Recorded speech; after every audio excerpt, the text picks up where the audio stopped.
প্রাক্তন South African fast bowler Dale Steyn কালকের match নিয়ে একটা ভবিষ্যৎবাণী করেছিল যে আইপিএলের ইতিহাসের জন্য প্রথমবারের মতো 300 রান হতে চলেছে কালকের ম্যাচে।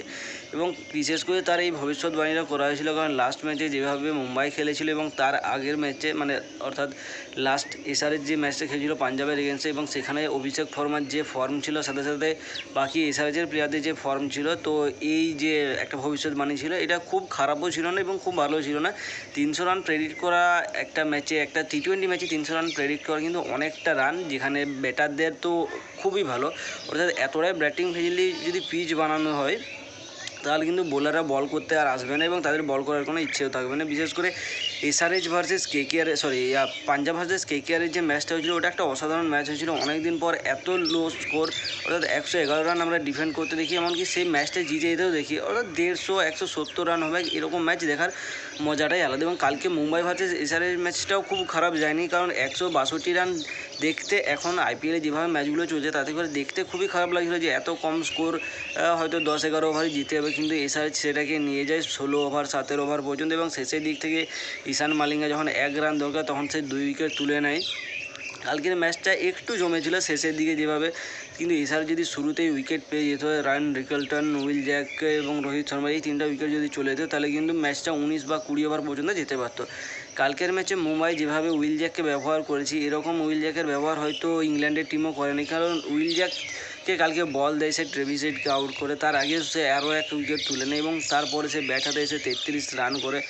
কালকে বিশেষ করে উইল জ্যাকের যে বলটা ছিল সেটা কিন্তু এসআরএইচকে ব্যাকফুটে ঠেলতে সবচেয়ে বেশি সাহায্য করে, কারণ শুরুতে অভিষেক শর্মা একটা 40 রানের ইনিংস খেলে যায় এবং তারপরে ট্রেভিস হেড ধীরে ধীরে কিন্তু তার ইনিংস বিল্ড করতে পারত। তো এসআরএইচের তরফ থেকে কালকে অভিষেক শর্মা সবচেয়ে বেশি রান করে 40, হেনরিক লাসেন 37 এবং ট্রেভিস হেড 28 রান করে। কালকে জিসান আনসারির একটা ক্যাচ ছিল, যেটা রায়ান রিকেলটনের ক্যাচ ছিল, উইকেটের আগে বল ধরার জন্য সেটা নো বল হয়ে যায় এবং সেই ক্যাচটা কিন্তু বাতিল হয়ে যায়। এবং জিসান আনসারি কালকের ম্যাচে কোনো উইকেটও পায়নি। এবং কালকের ম্যাচে জাসপ্রীত বুমরা যেভাবে হেনরিক ক্লাসেনকে আউট করেছে, অর্থাৎ ক্লাসিক জাসপ্রীত বুমরাকে আমরা যেভাবে দেখতাম তাকে কিন্তু আমরা ধীরে ধীরে কামব্যাক করতে দেখতে পাচ্ছি। কালকের ম্যাচে সে ভালোই একটা উইকেট পায়, কিন্তু সে কালকের ম্যাচে রানও কম কনসিড করে, 4 ওভারে 24 রান 1 উইকেট, অর্থাৎ 6 ইকোনমি নিয়ে কালকে সে বল করে। এবং বাকি বাদ উইল জ্যাক যেভাবে বল করেছে, উইল জ্যাক কালকের ম্যাচে 14 রান দিয়ে 2 উইকেট তুলে নেয়, জাসপ্রীত বুমরা 21-1, অর্থাৎ 24-এর থেকেও কম, বা এরপর ট্রেন্ট বোল্ট 29-1। যেভাবে কালকে এসআরএইচকে কামব্যাক করার সুযোগই দেয়নি এমআই, কিন্তু শেষের দিক থেকে এসআরএইচ সেটাকে আদায় করে নিয়েছিল একের পর এক উইকেটে। কাল যখন ব্যাটিংয়ে হার্দিক পান্ডিয়া আসে তখন আর 24 বলে 24 রানের দরকার, সম্ভবত এরকমই কিছু 24 বল বা 30 বলে 24 রান এরকমই কিছু একটা রান দরকার ছিল। তো সেখান থেকে মনে হয়েছিল এটা ম্যাচটা ইজিলি জিতে হবে, কিন্তু শেষ ম্যাচ পর্যন্ত 1 রানের জন্য অনেক কষ্ট করতে হয় এমআইকে, যেটা আমরা দেখেছি।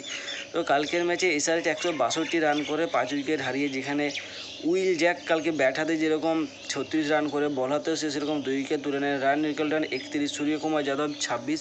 এবং কালকে বিশেষ করে রোহিত শর্মা যেভাবে কামব্যাক করার চেষ্টা করেছিল, তার শুরুতে ব্যাটে বলে হচ্ছিল না, প্রথম 5টা বল সে ডট করে, বাকি বাদ কালকে ইনিংসে তার 3টা 6 রয়েছে এবং একটা 4 রয়েছে, তারপর সে ফুলটস বলে ক্যাচ আউট হয়ে ফিরে আসে। এবং কালকের ম্যাচে ট্রেভিসের একটা ক্যাচও মিস করে, এবং যেখান থেকে রায়ান রিকেলটন বা উইল জ্যাক, সম্ভবত উইল জ্যাকের ক্যাচটা মিস করেছিল ট্রেভিসের, এবং উইল জ্যাককে একটা রান করার সুযোগ দিয়ে দেয়। কালকে কিছু তো ভুল ছিল ফিল্ডিংয়ে এসআরএইচের, কালকে এসআরএইচের না ব্যাটিং ঠিকঠাক হয়েছে, না বলিং ঠিকঠাক হয়েছে, এবং না ফিল্ডিং ঠিকঠাক হয়েছে। কারণ বলিংয়ে যেভাবে এসআরএইচকে আমরা উইকেট নিতে দেখি, বিশেষ করে হর্ষল প্যাটেলের যে মিক্সড ডেলিভারি থাকে, অর্থাৎ সে 130-এর উপর যায়নি, কিন্তু 100 পর্যন্ত সে নেমে যেতে পারে, অর্থাৎ সে স্পিন বোলারের স্পেস দিয়েও কিন্তু পেস বল করতে পারে।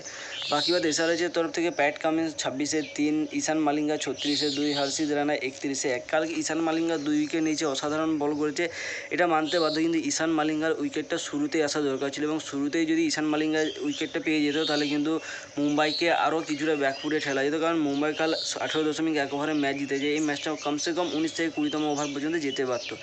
Hardik Pandya, Ryan Rickelton, Will Jack, Tilak Varma, Suryakumar Yadav সবাই তো আউট হয়ে গিয়েছিল, শুধু তিলক বর্মাই আউট হয়নি, তিলক বর্মা শেষ পর্যন্ত রয়ে গিয়েছিলেন। নামানদের একটা রান পর্যন্ত করতে দেয়নি ঈশান মালিঙ্গা। এইরকম যদি বল ঠিকঠাকভাবে প্রথম ওভারে বা দ্বিতীয় ওভারে করতে পারতো ঈশান মালিঙ্গা, কারণ ঈশান মালিঙ্গা এর আগের ম্যাচেও 3 উইকেট তুলে নেয়, হর্ষল প্যাটেল 4 উইকেট তুলে নেয়। কালকের ম্যাচে হর্ষল প্যাটেল কেবল একটাই উইকেট পায়, এবং হর্ষল প্যাটেলের কাছ থেকে আমরা যেভাবে উইকেট নিতে দেখেছি তাকে পার্পেল প্যাটেলও বলা হয়। তো দেখা যাক পরবর্তী ম্যাচে পার্পেল প্যাটেল কামব্যাক করে নাকি মুম্বাইয়ের এবছরের এসআরএইচের যাত্রা এবছরের শেষ হয়ে যাবে।